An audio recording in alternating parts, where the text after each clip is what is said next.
prutas na isang bisis lang nating tinanim, 20 taon na nating pinapakinabangan. Totoo ba? Ayan mga boss, yung ating tampok sa araw na ito tungkol sa prutas na matagal na nating itinanim. Dito sa lugar na to, dito tayo nagtanim ng saging na saba. Hanggang ngayon, 20 taon na nakakalipas, ay nakikinabang pa rin tayo at malalaki pa rin ang bunga. Yan. Yung saging na nandito, mapapansin nyo, akala mo ay bagong tanim lang na malaki ang bunga. Yan. Ang totoo niyan, dito tayo nagtanim sa bahaging ito ng saging. Pagkalipas ng panahon, ay ito na yung hitsura niya. Yan, ito na yung mga followers pagkatapos ng 20 taon nasa paligid.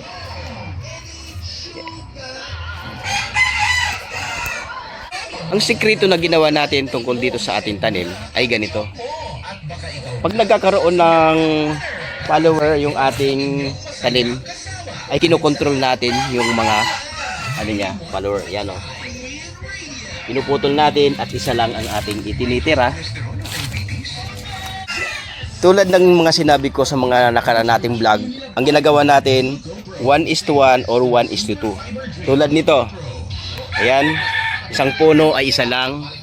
Ito pabungahin natin, tapos may follower na siya, isa lang. Yung isa naman dito ay tinanggal natin, medyo tumubo na, natanggalin natin yan. At ito naman malapit ng bumunga. Ayan. Kaya ang ginagawa natin dito mga boss, control tayo ng mga sucker niya, yung mga followers niya. Yan, hanggang dito sa paikot na to ay magkakapatid yan. Mga followers yan ng ating unang tinanim na matagal ng panahon.